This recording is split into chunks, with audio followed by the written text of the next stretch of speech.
Hello there! Welcome to the 79th episode of Split Focus, a film and TV podcast. My name is Simon Eady, and alongside me, I have my co-host and the one true Santa Claus to the Pinter family's family, friends, children, Adrian Pinter. How does it go, sir? General Kenobi, it goes quite well, my friend Simon Eady. It's the first episode of 2022. Happy New Year to all. I hope everyone had a wonderful and safe New Year's Eveth.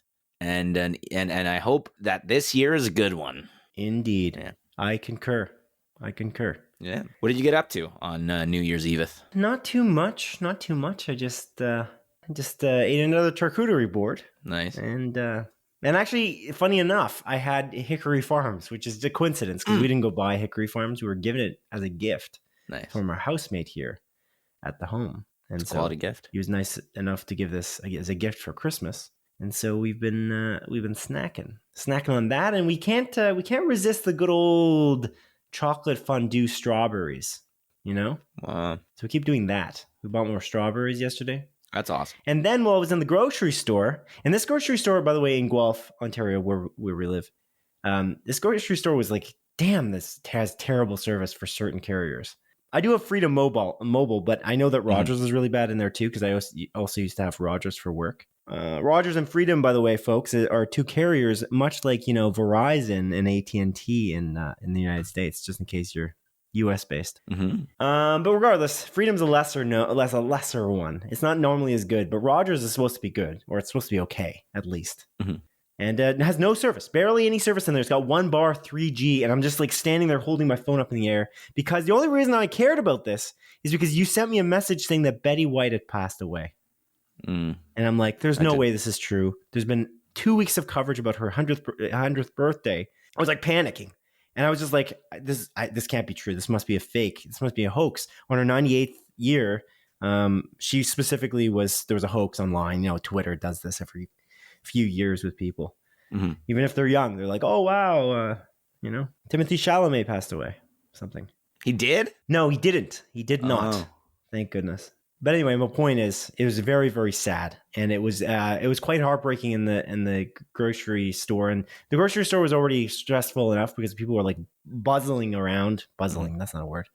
Bustling and buzzing. I combined the two. Buzzling, I like that. Anyway, they were buzzing around, getting all their stuff for New Year's Eve, and I'm just standing there in shock because you sent me this message saying she had passed away. I was finally able to get signal in the far corner of the store, and I looked it up, and it was like multiple articles about how she had passed away. And it's crazy because Dawn and I, my girlfriend and I, we were talking about it a few days ago because People magazine had like an article about how they were gearing up for Betty White's birthday and how they're going to do like 100th birthday celebration. They have this movie of like all the highlights of her career set up where there's going to be a bunch of actors like Ryan Reynolds, etc., like on these clips, like talking about how happy they were about having worked with her over the years and how amazing she is and how funny and genuine she is. And anyway, we read that. I read a little bit of that article and I saw the cover of the People magazine and I was like, wow, she looks so young. It looks like she's like somehow she's like 78 or 75 or something like that. She looks like she's going to live forever. What show is she going to be on next? And then the next day she's passed away, which is just, again, it's so shocking to me. I could not believe it because the article literally said she was in good health. And I don't know. It's just, I don't know what your reaction is to this, but she's a treasure. She's an American treasure. Yeah, she is. And I'm quite sad about it. Yeah, it's very sad, man. It's interesting because she's been around for, 99 years and so many different generations of people. Like, even for me, the way I know Betty White is, obviously like commercials and stuff that she's in. But I always think about her, her appearance in Community as an example. Oh, yeah. Which I absolutely adore her in. And appearances. I think she was in multiple episodes. Yeah, she was. There was one episode where she was like a pretty important guest star, I think. Like, yeah, she was the teacher. I forget. It's like, it was history. I I forget exactly. Something along those lines. It wasn't necessarily history, but yeah, it was like about people. Anthropology. That's what it was. Oh, that makes sense. Yeah. Yeah. History of people, basically. Yeah, exactly. So yeah, she was doing anthropology 101, and yeah, she has the crossbow and stuff, and like it's just so ridiculous, like her role in that movie or in that show, and then the after credit scene or the credit scene where she's like rapping with Troy and Abed. It's a I just saw that yesterday. You must have seen it come up as a meme. I did, yeah. Yeah. And yeah, I don't know. It's interesting. Like I was far too young. Like the Golden Girls aired like I don't even know when. That was like 80s, right? Yeah, 70s and 80s, I think. Yeah, like so I wasn't even born back then, but I know like I watched a few episodes, like as reruns for sure. Yeah, I've definitely seen like a couple episodes here and there, but never like really watched it. No, sorry, the first episode aired in 1985. Oh, for Golden Girls. Yeah, interesting. But yeah, it's an awful situation. That's life. Not the ideal way to end 2021, unfortunately. And hopefully that's not a sign of how 2022 is going to go, Simon. Hopefully not. Yeah, hopefully. By the way, I never messaged you. Just to clarify, I messaged your girlfriend and she forwarded that message to you because we don't talk outside this podcast. Of course. Never happened. Yes. Don't be ridiculous. Yeah. Anyways, I had a good New Year's myself. New Year's Eve, I hung out with a friend of mine. Oh yeah, how was your New Year's? Thanks. Yeah, thanks for asking, man. For sure. No problem. It was a good time. I like prepped chicken wings. I've been whenever I prep chicken wings, I do oven baked chicken wings, but I make them crispy, Simon. And the way you make these chicken wings crispy, I don't know if I've ever said this before, like on the podcast. Maybe I have, maybe I haven't. But the secret to a good chicken wing, if you're going to oven bake it to make sure that exterior of the chicken wing is crispy yet still juicy within it, is you season the chicken wing prior, but whatever the seasoning you're going to use. So for me, I've been using lemon pepper a lot. I really like lemon pepper. It has a good salt content in it. You know what I mean? I'm not going to go through the effort of making my own lemon pepper. It's just not worth it. But you get the Clubhouse lemon pepper seasoning. I mix that with a little bit of garlic powder, onion powder, and then plot twist, you put in baking powder, Simon. Have you heard this before? No, I've not. But yeah, you put in baking powder and then you coat your chicken wings with this seasoning mix that I use. You can just use salt and baking powder if you want. You coat it in it and then you leave it on a wire rack uncovered in your fridge for at least like overnight. But I did it for 24 hours in this case. And then you bake them in the oven, 425 for about 30 to 40 minutes. Really crispy exterior, nice and juicy interior. And then I usually just make a little lemon pepper sauce. So I'll just like melt some butter, put in some fresh lemon zest, a little bit of lime juice, and then a little bit more lemon pepper seasoning. Super basic. And then you just toss the wings in that. Really good. Interesting. So I had some of that, bought some matzo sticks. Sorry, why do you put baking powder? Did you say that? Oh, it helps make a crispy exterior. Oh, okay. You did say that. I do recall. Yeah, sorry. No worries. It's all good, man. It's all good. I'm a little hungry and I think I'm focused on the overall recipe here. Sorry, my mistake. I still got some more chicken wings. I can bring you some. Sorry to be rude to you. No worries. It's all good, man. You want me to prep some for you? I'll bring you some. Potentially. Okay. It's hard though. Yeah. I can't say thank you in person. I'd only be able to say thank you on this podcast because we don't talk outside this podcast. So that's It's true. tricky part. But yeah, then I also bought some matzo sticks. My buddy brought some Swedish meatballs from IKEA. Yeah, from IKEA, baby. He went to IKEA the night before just to he's like moving into a new place, so he's like looking at beds and stuff. So he picked up some Swedish meatballs, and then we just had like a nice platter of just like Swedish meatballs, chicken wings, mozzarella sticks, some French fries, a little butterfly shrimp, popcorn shrimp, whatever. Wow, it was a good time. And then we literally just played Secrets of Mana. Sorry, Ken, if we're talking about video games. Secrets of Mana. Oh, you weren't playing a movie. You were playing a game. Yeah, a game, Simon. Oh, you weren't like pressing play. You were no, we were literally using a controller. Yeah.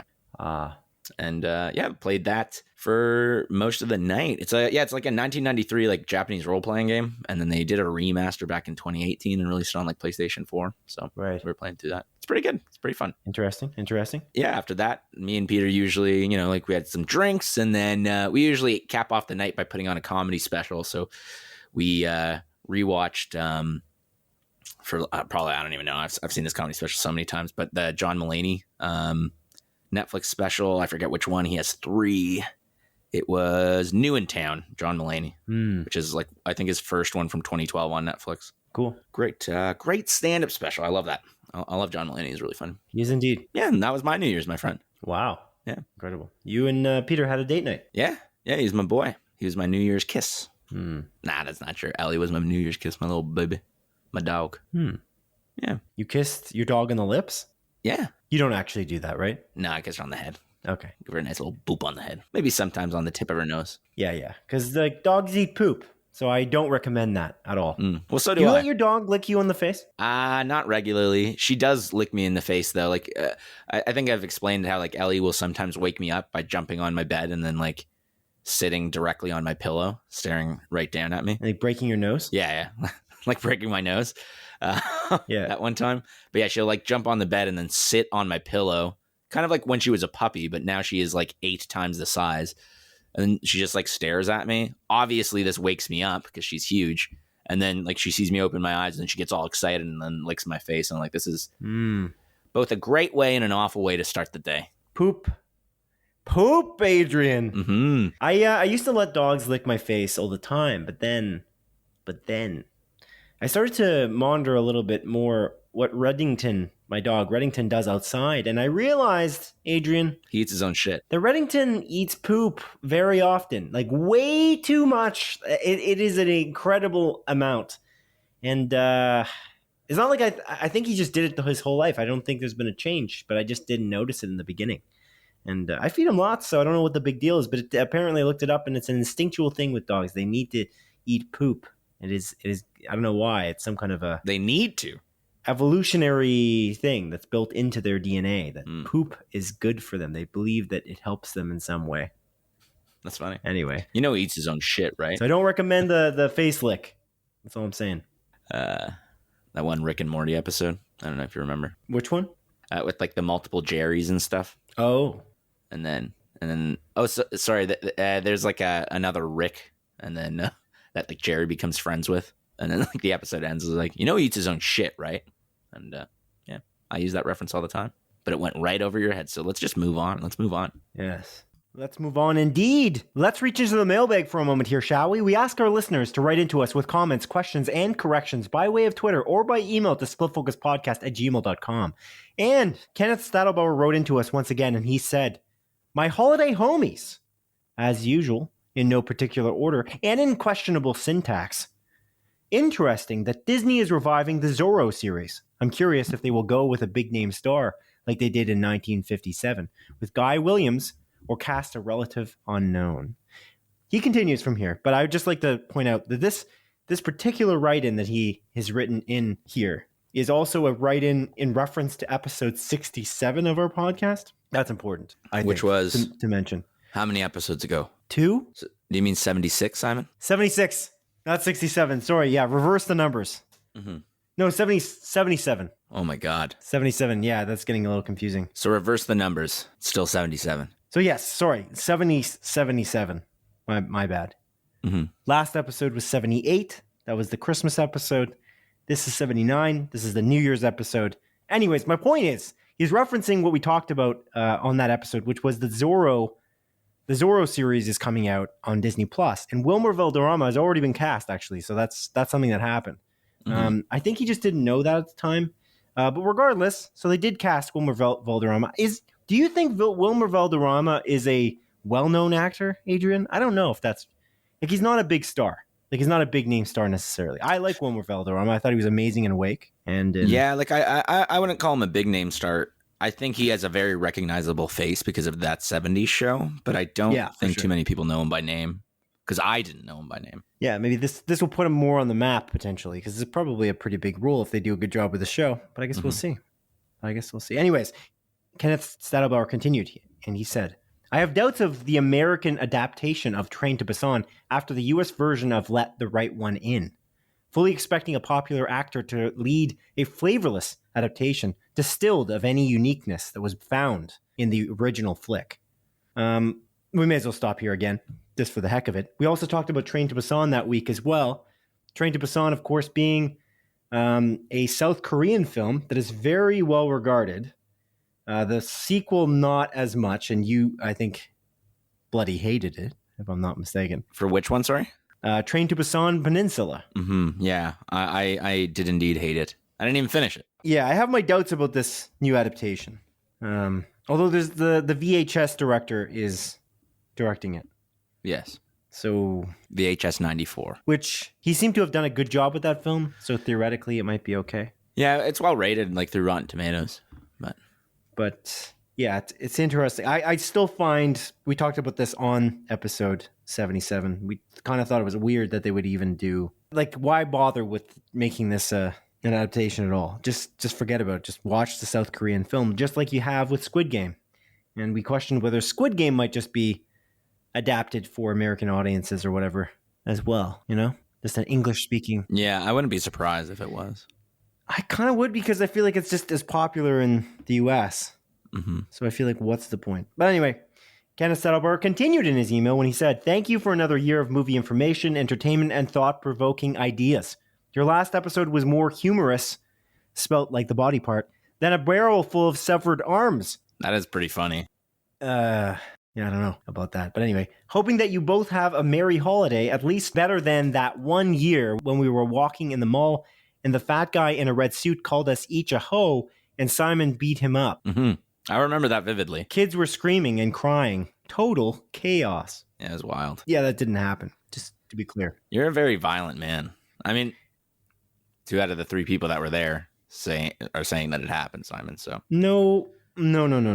Nope, did not happen. Anyways, this email was signed Kenneth, the persistent fan and inconsistent writer, which I would agree with. And he's got a quote here as usual. "It isn't what they say about you, it's what they whisper about you." A quote by Errol Flynn. Mm-hmm. Yeah, that's basically it. I thank you, Kenneth. Thank you very much for a year of write-ins. I appreciate you very much.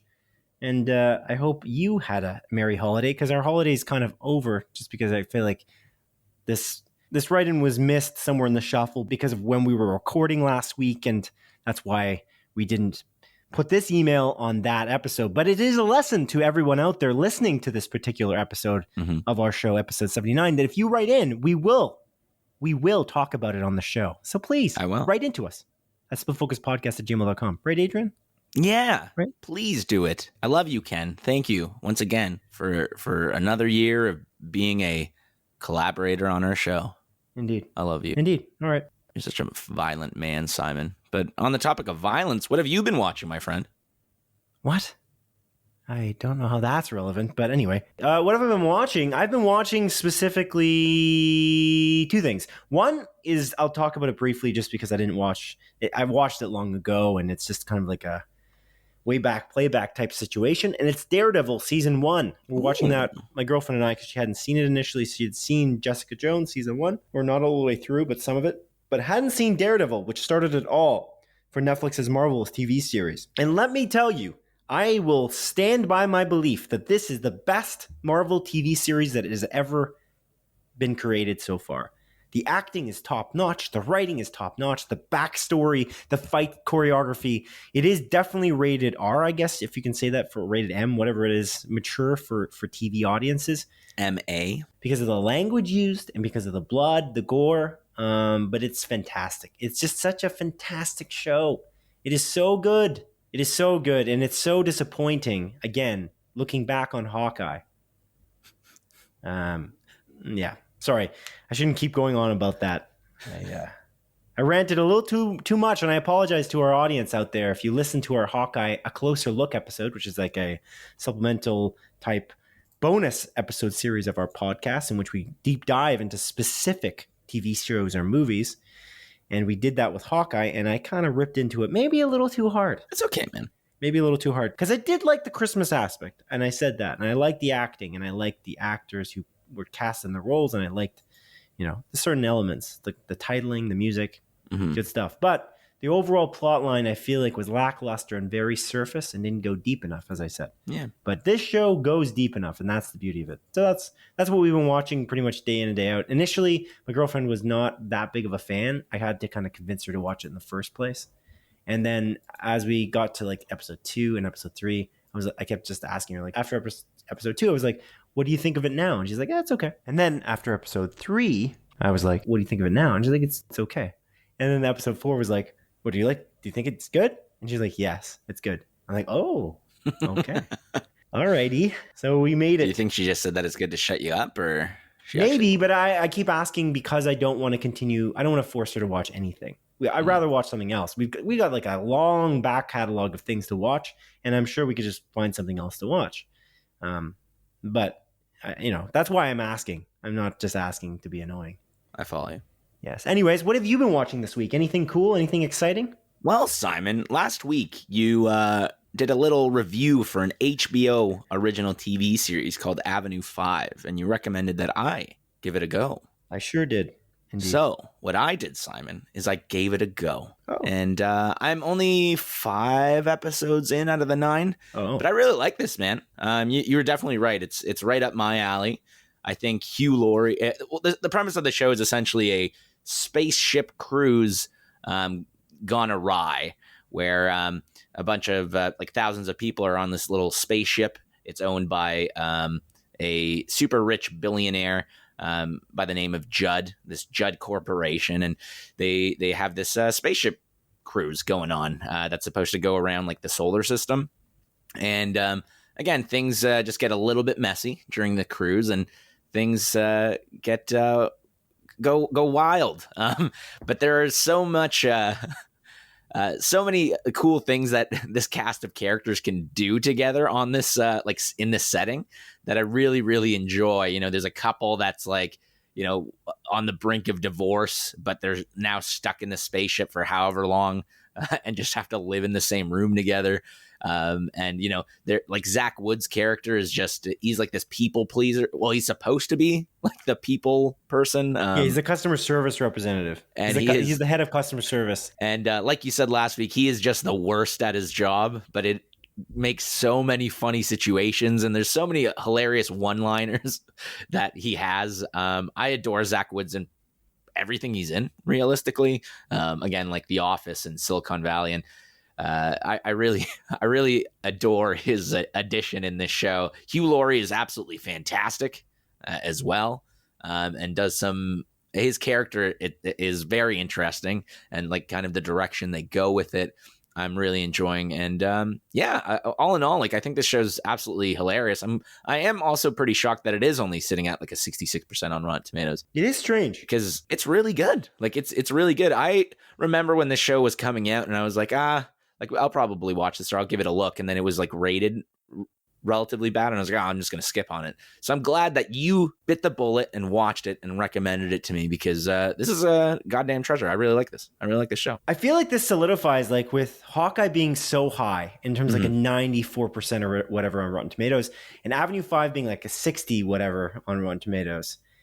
And the next thing I'm going to talk about as well, which is very low on Rotten Tomatoes. Again, it feeds into the concept that Rotten Tomatoes is not always right. And I know we talk about Rotten Tomatoes highly on this show. I feel like we reference it a lot and everything like that. And it's important.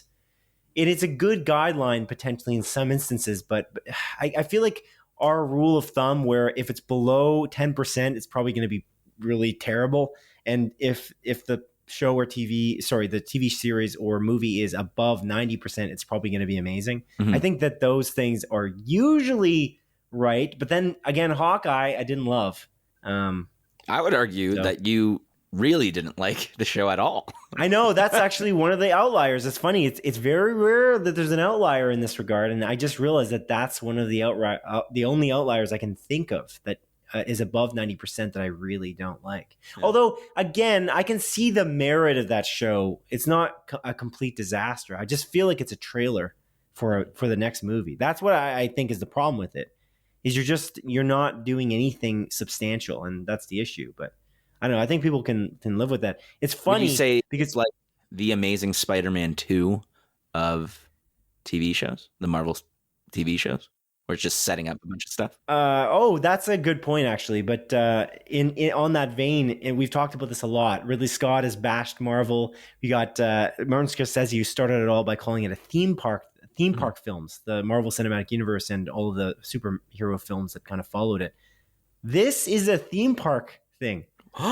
That I can see now what he was talking about a little bit. I get that concept, but this one series, and maybe some of the others in some regard, our theme park, they're not willing to dive into any character or character development or plot in any real deep way. And I don't think that happens oftentimes in the Marvel Cinematic Universe. I think it's more rare, but this is a spectacle more than anything else. It's fun to watch. Like potentially Godzilla versus Kong is fun to watch, but it isn't good, if that makes sense. I think it makes sense. I still really like Hawkeye.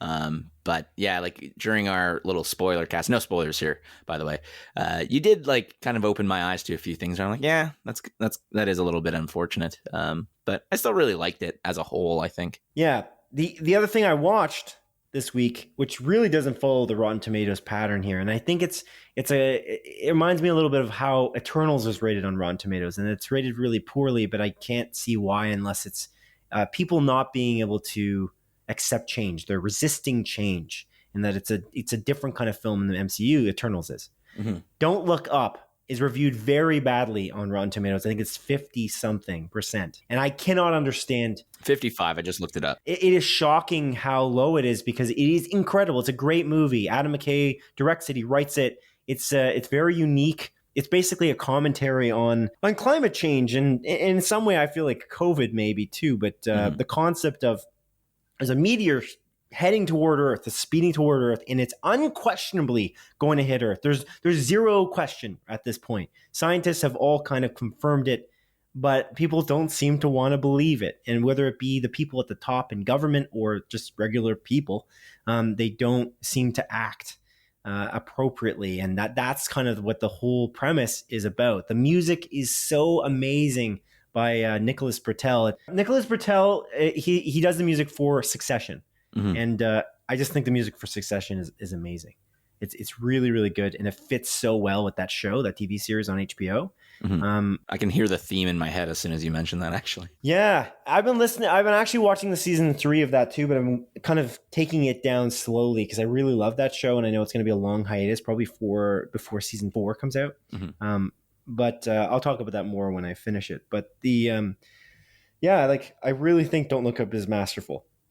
I think the cast is unbelievable. You got Leonardo DiCaprio, Meryl Streep, Jennifer Lawrence. I mean, need I say more? You throw in Timothée Chalamet in there, Cate Blanchett.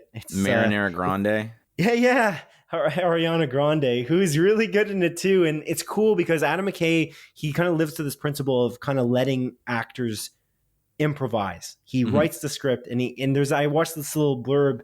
Maybe it was on the Netflix channel, but there's this little clip on YouTube, like a YouTube Netflix kind of channel, in which he's talking about how he writes the script as like a legal obligation. Like you write it, and then after that you can do whatever you want. Mm-hmm. And he writes a good script, of course, because that's how you get actors and other talent on board.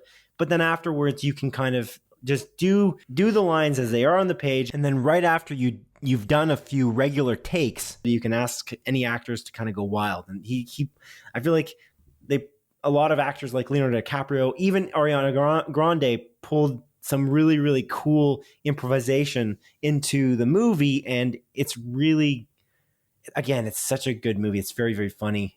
Jonah Hill is really funny in it as well. Mm-hmm. Rob Morgan, who's also in Daredevil. Coincidentally, I'm watching 2 things with Rob Morgan in it. He's really good in Don't Look Up too. I don't know. I just, it's hilarious. It also makes me kind of angry and sad at the same time. It's funny because just believe scientists should be such an obvious thing, but it's just not. And again, we're living in a world where people don't believe in, vaccinations, which have literally proven to save like millions of lives, if not billions of lives over the years since vaccinations existed. And yet people do not believe in them. So I don't know how that's possible, but alas, it is. And so this is a good commentary on that. But most of all, I think it's focused on the concept of climate change, an impending doom that is definitely coming if we do not change course, if we do not take action now. And it's a very interesting metaphor for it. And I think that it's very funny, and it balances the tone very interestingly. Like, I feel like this is a dramedy way more than, this is kind of a weird, connection, but The Shrink Next Door is a dramedy. Mhm. I mean, it's way more than this, which is funny because Will Ferrell's in that, and They had to break up Adam McKay and Will Ferrell. yeah, it's a weird coincidence, but that's a drama. Like, I feel like mostly it's barely a comedy, although very fun to watch because of the way the story goes. It is also a torturous experience to watch because you're watching Will Ferrell's character Marty get taken advantage of by his psychiatrist, and you know that's going to happen right in the beginning because they kind of set that premise up immediately. And I just don't think they did a lot with the comedy aspect, even though they have two great comedy actors in it. I don't know if they needed to do more necessarily, but they didn't do a lot with the comedy. They focused on the drama. This, and I know Adam McKay was doing that on purpose. He's balancing both, and I think he did it in a very masterful way. It kind of makes you potentially tear up at moments, but then he completely pulls away and makes it really funny. He also does this thing, and I noticed it in Vice. I'm not sure if I remember it in The Big Short, in which he takes shots. You might remember this. There's shots of random scenery on Earth, like really beautiful waterfalls, or like a shot of seals like flapping around. You know what I'm talking about? Yeah, I remember that in Vice. I don't remember that in The Big Short, though. I don't either. But I do remember in Vice distinctly, and I was like, this is very interesting because it almost felt like it didn't fit at times. And it's the same thing here too, but I can see why it fits because there's moments where he does transition it and kind of show how the imagery fits with the way the plot is going. But I think the overall composition of the film and the way Nicholas Britell's score is used, although it's kind of very similar music beats throughout the score, it's like not an extremely varied score. It is a brilliant score. Like, I think the musical score is really, really good. And it just meshes so well with the comedic / drama element. Anyway, I just really love this movie. Again, 55% on Rotten Tomatoes is incredibly inaccurate. It's free on Netflix right now if you want to watch something really funny, but also slightly depressing. Don't Look Up. That's my suggestion. Yeah, this is definitely on my list. I really want to watch it. I love Adam McKay movies, both as comedies and as more like serious, like drama / comedy movies. Like The Big Short especially is just so damn good. And it's quite interesting because Vice, which you and I both really love as well, is not rated particularly well on Rotten Tomatoes either. I think that's at like a 65%. Whereas Big Short, I think, is almost 90, like 80, like high 80s, low 90s. I love Vice so much, man. Yeah, so it's interesting because I guess Adam McKay critically is not beloved. At least with, I guess, now 2 out of his 3 like more dramedy focused movies aren't rated particularly well, which is super interesting. Even like if you want to look the rest of his catalog, I mean, his comedy films aren't very well critically reviewed either. Like Step Brothers, if I recall, is like below 50, or not below 50, but in the low 50s, if I recall. Yeah, it's 55. I just looked it up.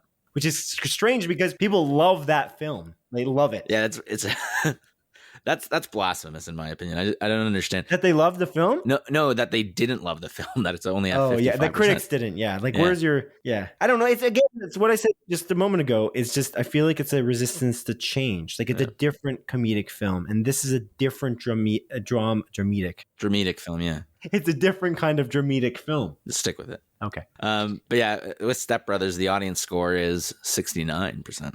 Oh, it's way higher than I thought. Nice. So you got to say the audience score. Oh, the audience score. Yeah. My mistake.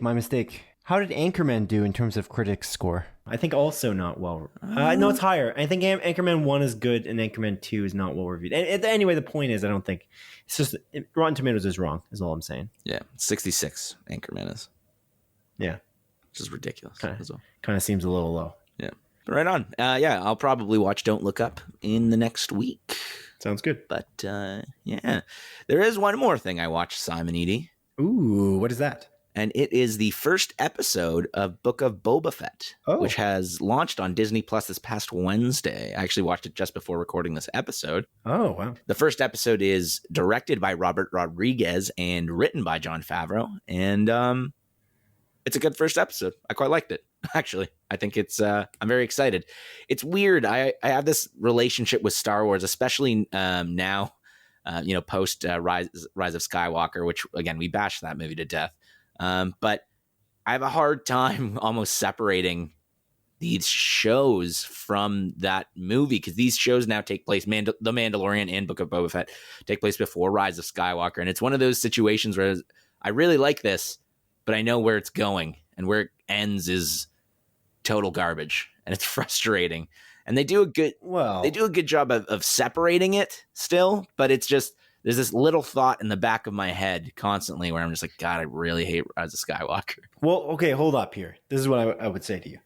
You've said this a lot. You think that there's a small universe syndrome. Mm-hmm. You think that there's a small universe and whatever. And that's kind of true, but now you're locking your own self into it. Unless I'm mistaken, and Book of Boba Fett goes right into connecting the Skywalkers to the first episode. I don't know about that. I haven't watched it. So that could be a connection there. If there isn't a connection like that, you got to separate it because, you know what I'm saying? Yeah, I know what you're saying. Thanks, Simon. I'll do my best to separate it. Because it's on a different planet, literally on a different planet. Yes, it takes time. It takes place during maybe the same time period. But should that matter is the question. And I feel like no, because I feel like the time period as well where The Mandalorian and Book of Boba Fett takes place is kind of in between Return of the Jedi. Yeah. I want to say it's like 20 years before Force Awakens. Yeah, The Force Awakens. Something like that. Yeah. So it shouldn't be so bad. I feel like that shouldn't matter so much. And it's still small universe thingamabob is kind of still a problem in that they don't want to go further back, which they could. And I do want to see that as well. But yeah, I don't know. I don't know.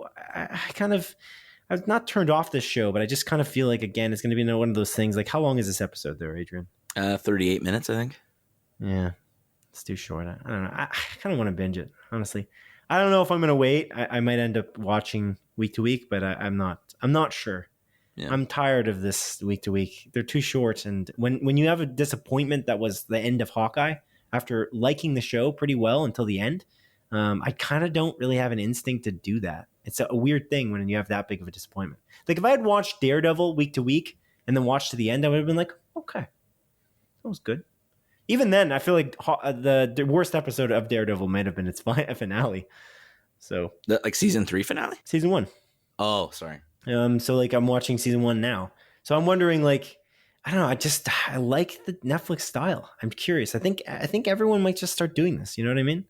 Because they did that with Arcane. Didn't Netflix do week to week with Arcane? They did 3 episodes. So like 3 episodes one week, 3 episodes the next week, and then 3 episodes the last week.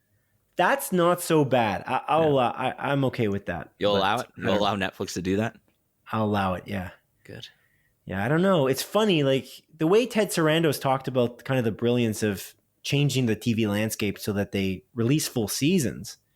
I was listening to him say that in an interview on Smartless, and I was kind of surprised that they started to do this more often, but like do the week-to-week thing as opposed to the full season release. Well, I feel like most of those shows that they do week to week are like network shows that they just have distribution rights over. Not Arcane. Because I know like a lot of the CW shows that they had distribution rights for, I think like The 100 as an example, that aired week to week, but at the end of the day, it was still a CW show. You know what I mean? Right. Yeah. But it was like labeled as a Netflix original on Netflix, so it's weird. I don't know. I'm hoping Book of Boba Fett is going to be good. I just hope they have a lot of legs to stand on like continually, like as a plot line. Because honestly, I'm interested in Boba Fett. I think he's an interesting character, but I do wonder about what,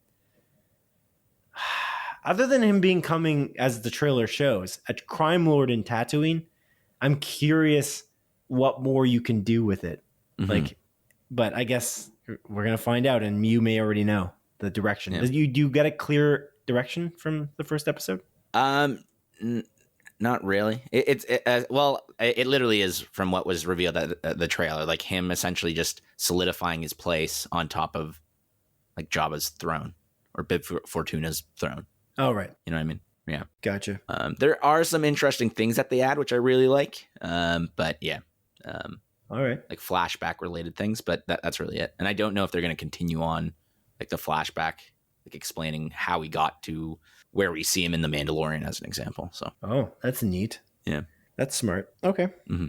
But again, really good first episode. And I have faith. Jon Favreau has yet to fail me. And Robert Rodriguez, I feel like he's relatively hit or miss. But again, he directed a few episodes of The Mandalorian, and those were really good. And, you know, if you have these guys, you know, working together, I'm fairly confident The Mandalorian was really awesome. Favreau's show running it, right? If I'm not mistaken. Yes. Robert Rodriguez is the showrunner, if I recall correctly. Oh, I just said Favreau show running it, and then you said the opposite. Oh, sorry. I thought you said Robert Rodriguez. I'm pretty sure, it's Robert Rodriguez show running this one, and then Favreau just helping, write.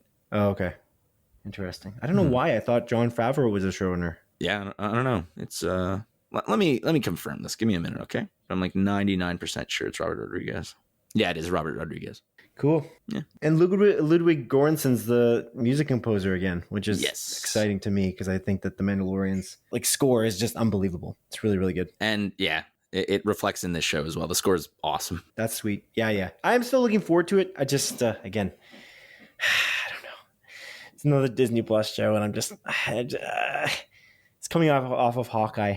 I'm just bittered by it. Bittered by the experience, Adrian. Well, I'm sorry, man. I'm sorry that it ruined it so badly for you.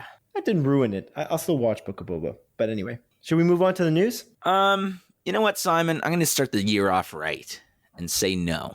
Oh, okay. The correct answer was yes. Oh. Yes, for $100. Let's begin with a small collection for more focused stories that have been particularly pertinent this week. Number 1, as reported by internet piracy tracking blog site Torrent Freak, Disney's Marvel Cinematic Universe Disney Plus exclusive series WandaVision was officially the most torrented TV series of 2021. Sitting in second place was Marvel series Loki, while Netflix's The Witcher sits in third position. A couple years ago, when Game of Thrones was on air over at HBO, it was consistently considered the most pirated TV series for approximately 7 years, until the Disney Plus Star Wars series The Mandalorian became the most torrented show last year, likely due to the fact that Game of Thrones had completed its run in 2019. It's important to note that Torrent Freak's piracy ranking is based upon torrent downloads specifically. As Publication Variety points out, UK piracy monitoring firm Musso completed a study in 2021 that showed an estimated 94% of internet piracy actually occurred on streaming sites, as opposed to via torrenting during the first half of the year. But alas, 5 of the top 6 TV shows that made Torrent Freak's 2021 most pirated TV series ranking were Disney Plus Marvel Cinematic Universe based TV shows. Adrian, what do you make of this? This is quite interesting, honestly. I don't know. I'm not an advocate for torrenting things. If you can afford to pay, for the convenience of a subscription, I highly suggest people do that. There's a lot of money that goes into this, and if we want to keep getting this content, it's worth paying for it. Now, obviously, we're probably still going to get the content anyways because so many people are paying for it. But you know what I'm trying to say.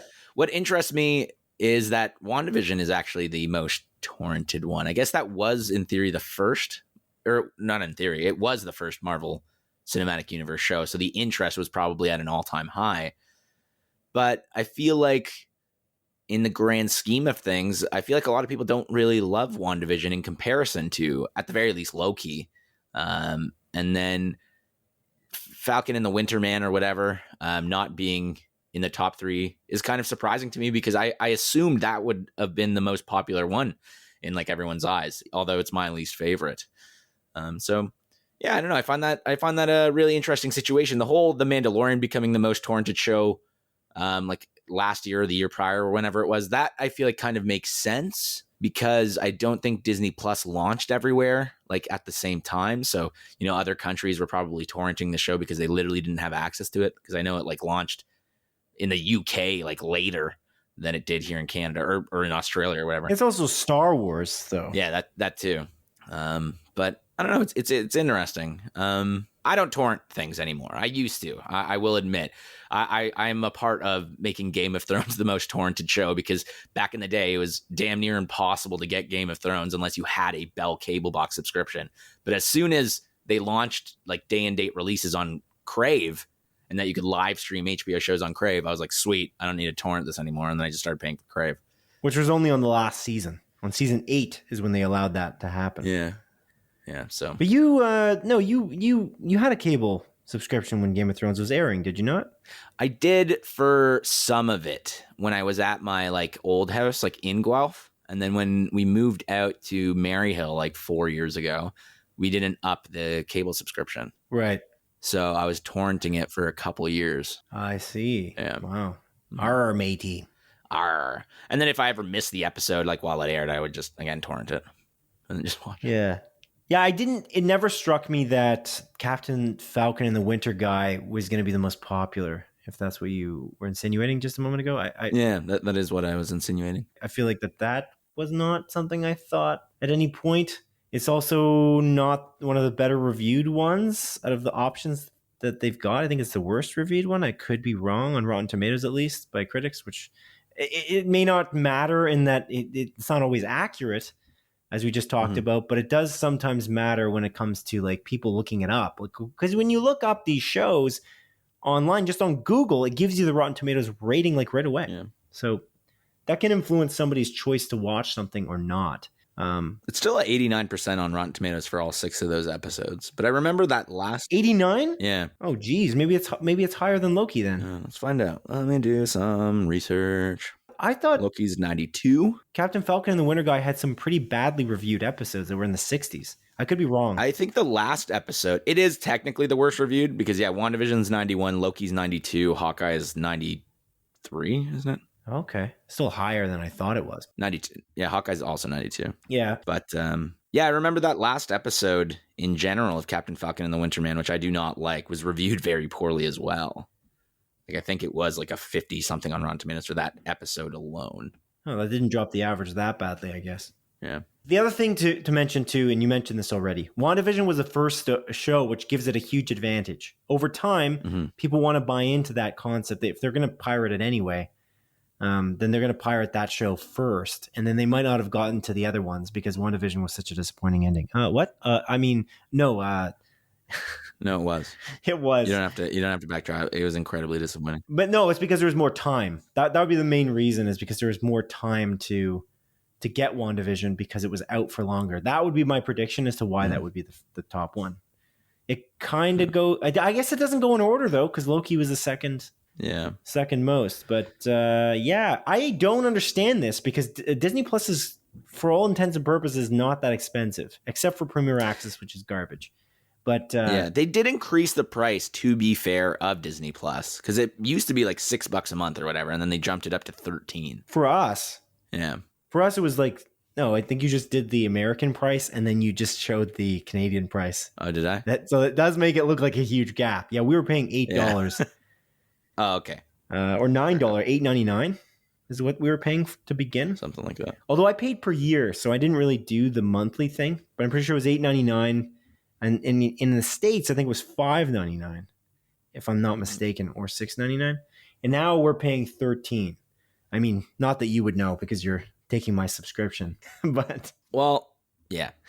But yeah, I'm pretty sure. Yeah, I still pay yearly though, because it's a good deal. I think you get like an extra month off or something like that. I always appreciate the subscription fees that don't just like add up 12 months for you and then say, here's a year, what a year costs. I'm like, yes, I know how to use a calculator and to do basic multiplication. Thank you for telling me how much that would cost. Because when it's a subscription that you would literally, I'm going to ask you, I'm curious, maybe you have a different take. If it's a subscription in which it's the same amount times 12, or it's and you get the choice of buying it for a year, or you could pay monthly, which one would you choose? Like it's the exact same amount times 12 for paying for a year, or you pay monthly. Which one would you? Monthly, easy. Yeah, because it's not out of sight, out of mind. Why would you want to subscribe to something like it's basically a pre-order? Mm-hmm. Like what if they just don't have any content in like 6 months and you just don't anticipate that? Yeah. It's just ridiculous. But it is. Disney Plus doesn't do that. And I appreciate them for that. Yeah. But anyway. What's interesting about Disney Plus as well, just on that topic, is after the Book of Boba Fett, like, what are we going to get? I feel like there's going to be a decent chunk where we're just not getting anything, like week to week. It is kind of shocking because we did talk about that before. Yeah. And I don't have a perspective on what's next because they're advertising their Marvel shows for the summer release, which I've been questioning for a while. And what I thought we were going to get was something related to, I don't know, some character it was going to be announced in Hawkeye potentially. And we were going to get like a surprise release trailer at the end of Hawkeye. But the end of Hawkeye's end credit scene was literally not a tease for anything. They chose to not tease anything. So if you haven't watched Hawkeye yet, I don't know if that's a spoiler because I just gave you 6 minutes back of your life. Don't watch the end of Hawkeye. Yeah. I really hated it. Yeah, that end credit I scene, hated man. that. I can't What believe the it. fuck is It's this? shocking. Anyway, Yeah. whatever. I'm just checking if I'm right about that thing where you can pay for a year. Yeah, I am. Yeah, you pay for 10 months. That's actually awesome. You get 10 months basically for the. Sorry, you get 12 months. You get 10 months. You get less. No, you get 12 months for the price of 10, which is pretty good. That's pretty good. Yeah, I think that's good. It's fair, I think. If you're going to pre-order it in advance, which I'm more than willing to do, because I think that I'll be a Disney Plus subscriber for a while. I know I've been a little bit down on the Disney Plus shows in the last few episodes, but I do appreciate their quality. And but I am curious. You're right. On that note, what is in the gap of 6 months before Miss Marvel, which is apparently the first show, which I'm very excited for. That one seems like a lighthearted romp as well. So which one isn't? Hopefully it doesn't matter. Yeah. Well, Loki. Yeah, I guess it's a romp. Yeah, I guess it's not really lighthearted. And same with WandaVision. I would argue it's not really lighthearted. WandaVision was so good. I really am so annoyed how bad that ending was. Yeah, whatever. And then real quick correction on me. The Falcon and the Winter Soldier, that final episode is 71%. I said it was like 50 something. It's actually 71. Oh, maybe it went up, man, because I really recall it being way lower. I guess. Yeah, I remember it being 50 something. It can go up because they don't count all the reviews right away. So that's fair. I just don't understand. I remember it distinctly, all of the episodes being like at one point like below 80 for like the average. Anyway, whatever. The moral of this story, folks, is buy these subscriptions. They're really not that expensive. That's all I'm going to say. I just don't understand this, especially with the star content given in Canada now on Disney Plus. I don't really get it. Maybe I'm missing something, but it's really not that expensive. Disney Plus especially is so weird because Disney Plus is way less expensive than Netflix. They only give you one tier and it's 4K. It's like the highest quality right away. They give you Dolby Vision. They give you Dolby Atmos on every single thing they make. They've got National Geographic. They've got like multiple tiers of stuff. Pixar keeps releasing stuff as well. It's all of the Disney movies of all time. It's a crazy subscription for what you get. And Star, I gave it some flack right away. Like I was like, I'm not that excited. But honestly, it is a lot of content that you just get added on. I know we did pay an extra like $4 for it. Yeah. But at the same time, it's still a lot. And if I'm not watching Disney Plus, someone in my family's watching it, and you can share your account. So I really don't see, like, pirating is kind of really, I don't know. I get it. I got it kind of before because like you kind of didn't. You had to pay like a lot of money for like a movie or a TV show, like a box set. Like you pay like $45 or $50 for like a Lost box set back in the day. I don't know if you ever did that, Adrian, but got like the whole set of Lost. I don't think I didn't actually wait. Maybe I don't have it. Somebody in my family has it, but we have all like 6 seasons as like a Lost box set, but they're DVDs and not even the quality that keeps scaling up on these streaming services. Yeah. Anyways, that's the moral of the story. Just buy the subscription. It's not that expensive. Do it. Only Murders in the Building is worth it. Oh, I thought you were saying that only Murders in the Building. For some reason, I left the only in there, and it was that that's the only reason you should buy Disney Plus. Yeah. Is for simply the Murders in the Building. Yeah, because the show is called Murders in the Building. Yeah. Well, that's what I got confused for a moment. I haven't watched the show in a while. Okay, I just forgot where the only was. If there was an only in there or not, and there is. There is indeed, son. There is indeed. So yeah, the show's only called Murders in the Building. The show's called only anyway, whatever. I was trying to make a joke out of that, but I failed. So let's move on to the montage, shall we? Because we don't have barely have any news for this week because it's such a light week because it's a New Year's week. It's a New Year's week. It's the new year. It's the first week. We're starting off the year right of the new year with not much news. Yeah, great. We're really setting the tone early for the quality of this podcast. Anyways, not our fault. Hey, we don't make the news. We just talk about it. Anyways, we just report on it. Yeah, I guess. Now onto the montage, a sequence of our show in which I briefly present the week's smaller news stories as Adrian delivers a brisk verdict. Number 1. As reported by website Collider, Spider-Man No Way Home has just become Sony Pictures' top-grossing film of all time, with a domestic box office total of over $500 million and an international box office result of over $1.16 billion. Yes. This is awesome. I'm very happy about this. I forgot to mention, I actually did go watch this movie again with Kenneth Stadelbauer, longtime listener and collaborator of the show. and he really enjoyed it as well. Number 2, according to publication Deadline, the Social Network actor Armie Hammer's role in director Taika Waititi's next soccer-based film, Next Goal Wins, has been recast, and Arrested Development actor Will Arnett has been hired in his place. The film follows the American Samoa international soccer team and their underdog story, as featured in the 2014 documentary of the same name. Wild. It's interesting that actual cannibal Armie Hammer is being removed from this movie. He's still in Death on the Nile, though. Yeah. They're just releasing that movie. They're reportedly doing reshoots for this movie right now, and they couldn't get a hold of him or something like that, so that's why I believe that they recast it. Scheduling conflicts, in quotations. Number 3, as followed by a publication of The Hollywood Reporter, Netflix is being sued by Ace Ventura copyright holders Morgan Creek Productions over the unauthorized use of clips from Ace Ventura 2 in the Tiger King docuseries. Gasp! How do you just do that without realizing? It's interesting. It seems like a huge oversight. Yeah, kind of careless. I don't know. Number 4, as Variety reports, the much-anticipated second season of the Shonda Rhimes-produced period drama Bridgerton will premiere on March 25th, 2022 on Netflix. Interesting. I kind of want to jump back into Grey's. I stopped watching at like season 14. Maybe I'll do that. Shonda Rhimes also created Grey's. That's how I'm making the connection. By Grey's, of course, Adrian is referring to the hit medical drama on ABC called Grey's Anatomy. Number 5, as Deadline reports, in an interview with publication Korea Times, Squid Game creator Hwang Dong-hyuk teased not only a Squid Game Season 2, but also a Season 3 of the incredibly popular Netflix drama, when he said, quote, "I'm in talks with Netflix over Season 2, as well as Season 3. Wow. We will come to a conclusion anytime soon," unquote. Neato. We both really love Squid Game. I'm excited for Squid Game Season 2 and Season 3. Hopefully it can live up to the highs of Season 1. And that concludes the montage. First montage of the year. Indeed. Yeah, what do you got for me, Adrian? What do you got for me? I got new releases for you, Simon, and there's only a few. All right. Interesting. I got few releases for you, I should say. Wow, that's hilarious. It's top tier comedy, dude. It's top tier comedy. Yeah. Anyways, this is for the week of January the 3rd, which is a Monday, to January 9th, which is a Sunday. And honestly, there's only 4 movies coming out. And one of these movies, Simon, plot twist, is something I already mentioned that came out.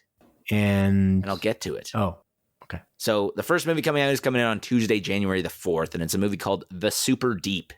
It's confirmed by Movie Insider in the Apple TV app. This is a Shudder original movie, but you can also rent it or buy it through just like video on demand services. And it's about sharks. No, it's about Russians in 1984 that go super deep into the earth only to find something spooky. Oh. I mean, maybe it's a shark, actually. They never clarified. It might be a big shark. The Meg. In the earth. Did you ever watch The Meg? No, I didn't. You mean the Jason Statham movie? Yeah. No. That's a fun movie. I enjoyed it enough. Yeah. Is it good? No. Is it fun? Yes. I see. Yeah. Yeah, that movie had weird tonal imbalances where it was like kind of a satire of Jaws and like a comedy, but then at random moments it would become like very serious. I'm like, this does not seem well balanced.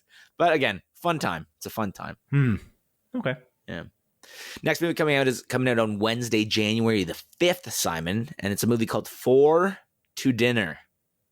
It's a Netflix original movie, and it's about and it has 2 parallel storylines going on that shows 4 friends in different couple combinations, kind of questioning the the whole soulmate thing. Huh. Interesting. I wonder though, could they have just called it For Dinner? That would have been so much better. Yeah. Because like 4 people, like FOUR, 4 to dinner. But yeah, you could just call it For Dinner. Yeah. Play on words. Because I don't think 4 to dinner makes sense either. So it's like, Yeah, they should have said 4 people going to dinner in 2 parallel storylines. That's the name of the movie. That should have been the title of the. Yeah, that's like that's how we title our podcasts usually. At least 10 words per episode title. That's the rule. It is. It's a hard and fast rule. That's a very inside baseball joke that I feel like only you and I would get in our deliberations on what to title our episodes. But anyway. But we never talk. about those deliberations. We have internal debates with ourselves. And of course, and I psychically try to connect with you, although it never works because I am not Patrick Stewart in X-Men. So it doesn't true. often work out. You're not. Yeah. Are you Patrick Stewart in any other movie? Sometimes secretly. What? Don't tell anybody. But when I'm, What? Yeah, I know. It's crazy. Sometimes That's wild. I know. Sometimes when I go skydiving, I picture myself as Patrick Stewart, That's wild, man. as Spock. What? I know. He never even played Spock at all. I know that. I was just gonna say. I know. Not even Was he in connected. Picard? But I also wonder, because I just said that like that, I wonder if there's anyone listening that just thought this guy's just an idiot at that moment, because he thought Maybe that it's actually not Leonard Nimoy that played Spock, and they're not even in the same generational Star Trek shows. I wonder, Zachary Quinto. or Zachary Quinto, but I think Leonard Nimoy is more well known. But Especially for his role in Kingdom Hearts. my point is, I think they think that I'm just stupid at that moments ago. But I got you. He played Diz in Kingdom Hearts, I think. But I got you. Wait, who did? Leonard Nimoy. Wait, are you now pretending you're stupid? No, Leonard Nimoy was in Kingdom Hearts. As who? Diz. No, Diz was played by Christopher Lee. Oh. Leonard Nimoy, Kingdom Hearts. Who did he play? Nimoy, Kingdom Hearts. Yeah. Christopher Lee being an addition, though, to Kingdom Hearts, by the way, which is a video game. So sorry to Ken for talking about video games, but that was that cast for that game, those games in general, it's just really, really good. You got Haley Joel Osment as like the main character, Hayden Panettiere, who's like extremely popular back then because of Heroes. I just think that was just an all-star cast, and then Christopher Lee was thrown into the second game. It's like, whoa, Christopher Lee's true. like a big hitter. Yeah, Leonard Nimoy played Xehanort. Oh, until his passing. That's amazing. Yeah. How do they get Leonard Nimoy? Wow, seems pretty cool. Because does he do many? Maybe I'm just mistaken. Does he do a lot of animated roles? Not that I'm aware of, but I have no idea. The wildest part, I think, is the biggest actor they ever got for Kingdom Hearts plays the main character, and that's Haley Joel Osment. I think the biggest actor is definitely Christopher Lee. Are you making another joke? I can't tell because I can't see your face. Oh, yeah. I am just making a joke. Okay, yeah. Christopher Lee is legitimately, I think, the biggest actor they had on board.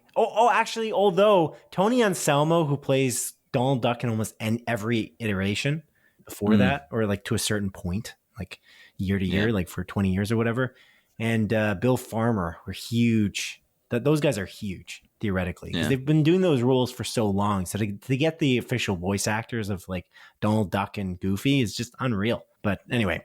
Yeah. They also got Jesse McCartney. Jesse McCartney, the incredible Family Channel star. This is the craziest tangent we've possibly ever done. I'm going to say that. So to reel it back in, I'm just going to mention briefly. Do you remember that they announced the Kingdom Hearts TV series or movie like months ago, but that we've not heard anything about that since then? Did they announce it like officially? I thought they did officially, and that just, I was like, oh, okay, that's cool. And then it just nothing ever came of it. It was like the beginning of 2021 or something.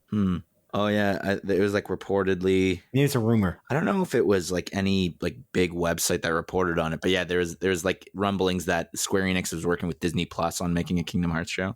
Yeah. IGN reported on it on May 28th, 2020. Right.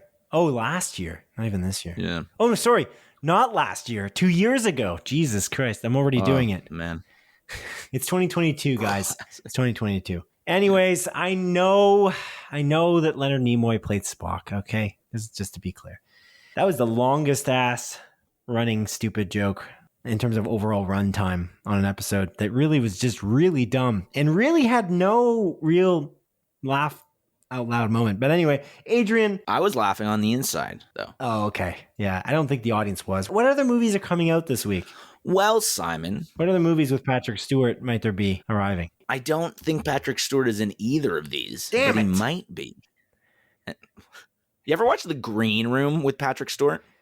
Why are you still doing this? Move on. No, I haven't watched The Green Room. It's a really good movie. It has the main actor is that guy that, funnily enough, was in the Star Trek J.J. Abrams movies, who passed away. Anton Yelkin, I believe his name was. Oh, shit.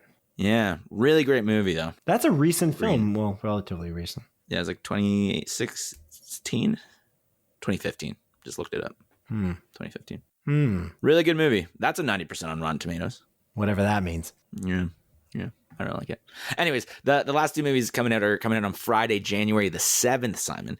And the first one is a movie called Mother/Android, which I mentioned a few weeks ago that it was coming to Hulu. And I was like, maybe this is coming to Star here in Canada. But alas, Simon, plot twist, it's not coming to Star. It's coming to Netflix here in Canada. Netflix is the distributor. And it's a Netflix original movie here in Canada. I see. I thought you were going to say, no, it's actually coming to HBO, and it's actually the sequel to Raised by Wolves, which is completely related based on just the title alone. Yeah. But I didn't say that because it's not that. It's actually a Netflix original movie here in Canada instead. All right. Cool, man. Cool. Yeah. And the last movie coming out is a movie called June Again. It's confirmed by Movie Insider in the Apple TV app. This is a video on demand movie. And it's a sequel. But it's January. It is January, Simon. But good. Okay. There are 2 letters in January that are also in June. Oh my God. 3 letters in January that are also in June. Sorry. How much can we stretch this? So it's possible that June Again was just an anagram for January. How could that possibly be? It's a 4-letter word. Stop stretching these stupid jokes and move on. Let's go. You set them up, and I just keep going with it. You just keep going with it. That's the problem. Yeah. That's the issue. Anyways. Again, you just can't reel it back in. That's the problem. I don't know how. You should learn. I don't know how, and I won't learn. You should learn because it will make the podcast a little better if you can learn to reel it back in instead of going with it on the dumbest ass jokes I've ever thought of. I am not going to reel it back in. This is my 2022 New Year's resolution. I ain't ever reeling it back in. No, that's a bad one. You already were doing that. How is that a resolution? I'm not. A resolution is to change something you're going to change for the better. You're literally making it the same. Yeah. Actually, it's worse because at least you didn't have that rule last year, and you did reel some things. It's my new rule. 2022, new rule, baby. New year, new same me, kind of. You definitely reeled stuff in last year too. You tried to level us out sometimes. I'm never going to do it this year. Not even once. We balance each other out. That's our charm, I think. Yeah. Well, I think, but I mean, I don't have much viewership to back that. But anyway, yeah. Okay, so June Again. What's it about? It's a sequel to the movie June, where June snaps out of her dementia and then tries to spend time with her estranged children, save her family business, and rekindle an old flame. Are you kidding? Is that an actual plot line? It is an actual plot line. Can people snap out of dementia? I think briefly. They have moments of clarity. Anyways, there was no movie called... I'm sure there's a movie called June, but this isn't a sequel to June. That was just a random little funny joke I added in. But this is genuinely the premise of the movie. No, I don't trust anything you said. No, I'm sorry, but no, I don't think the premise is that either. No, the premise is exactly that, Simon. You want me to read you the exact write-up? No, I'm good. I'm going to read you the exact write-up. I'm pulling it up. Okay. I'm pulling it. I'm trying to stretch this show out. Why? There wasn't much content this year. This year? Yeah, so far. This year so far, yeah. Yeah, no, I don't know. It's strange. That's not that strange, actually. I think the exact same thing happened last year. I just didn't remember that we just didn't have that many stories to begin the year. I'm sure next week we'll be back to the status quo. And then shortly after that, you're going on vacation if you can possibly do that with COVID. Well, hopefully I can. We'll do a special episode. And the special episode's going to be... I don't know if we decided on it yet. No, I don't. Top 5 favorite movies of 2021. Top 5 worst movies 2021. Both of them. 10 movies. Oh. A list of 10 movies. No. Our favorites and the worst favorites. I don't think that's a good one. No. That's fair. We'll figure something out. It's weird that we're workshopping this right now instead of talking about this outside of our podcast. But we can't talk outside the podcast. This is how you know that what we're talking about. That's how you know that we're being honest about not being able to talk outside this podcast. Because right now we're workshopping the rest of the episodes. But no, this is my idea. Top 5 things we watched. It doesn't have to be movies. For 2021. Oh, yeah, that's what I meant. Sorry, I meant... That's not what you said at all. But I know, but it's what I meant, Simon. It's top 5 things we've watched. Yeah.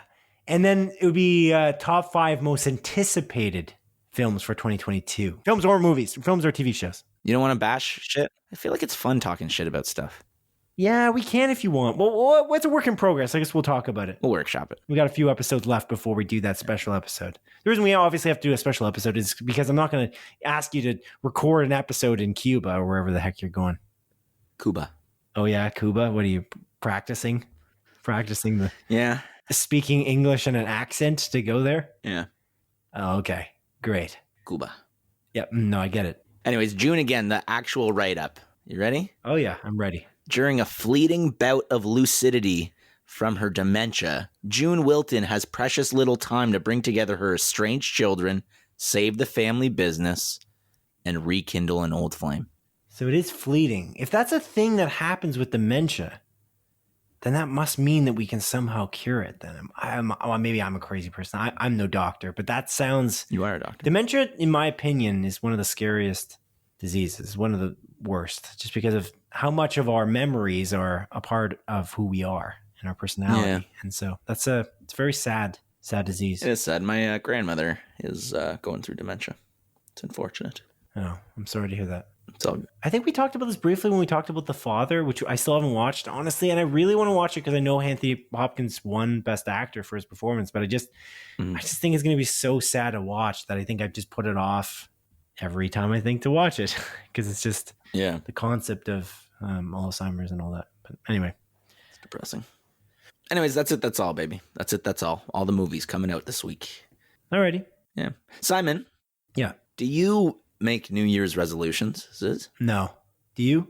Yeah, I made one on this podcast. Never reeling it back. Oh, yeah. Good call. Wait, do you just do that as a joke, though? It's like a kind of like a parody of people doing it? Like you're being ironic, or do you actually make New Year's resolutions? Because I know that people sometimes make fun of that people make New Year's resolutions. So I'm curious. I'm not making fun of it. I just don't make it regularly. But this year I wanted to make a real serious one, which was never reeling it back in. No, that can't be serious. No, don't do that. That's not useful for us. I'm doing it. No, we need to make the podcast better, not worse. It's going to be better. Like we should be improving as we go, you know? We did improve. We talked about all these actors connected through Star Trek. That was the worst. That was maybe the worst stretch. And then we talked about Kingdom Hearts. That was maybe the worst stretch of a joke we've had so far. And then I segued from Patrick Stewart to Christopher Lee to Anton Yelkin through the Green Room. Oh, okay. And Anton Yelkin also connected to Star Trek. It was good stuff. But then you didn't reel it back into the what's coming out this week, the new releases. So I don't think you succeeded in your segueing. Seguing? It was kind of like we were crazy people. Like we were just insane. And we are. Well, yeah, I suppose.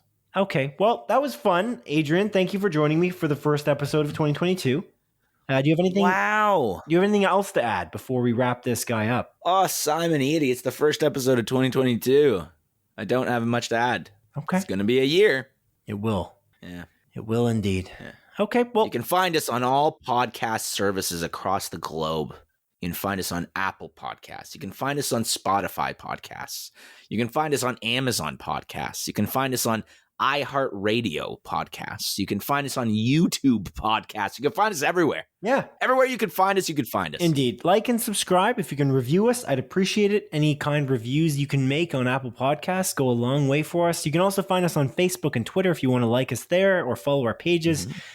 And once again, thank you for listening to the 79th episode of Split Focus, a film and TV podcast. My name is Simon Edie, and this is Adrian Pinter, signing off. Hey, gang, it is I, Adrian Pinter. I'm signing off. And although I don't reel it in, you know who does? Batman and Batman v Superman. He reels it in. And Batman v Superman's a good movie. It's a great movie, even. You know what else is a good movie, Simon? Yeah. He reels it in Resident when he goes Evil, on that fishing trip with Alfred. He really reels it in. Mm-hmm. All right. Well, it's been swell. Goodbye. Resident Evil is also a good movie. No. Welcome to Raccoon Town. This is a new movie. year. I'm sticking with it. New year. Resident Evil. Yeah. Welcome to Raccoon Town is average at best. It's a good movie. Goodbye. It's a good movie. Take care. Goodbye.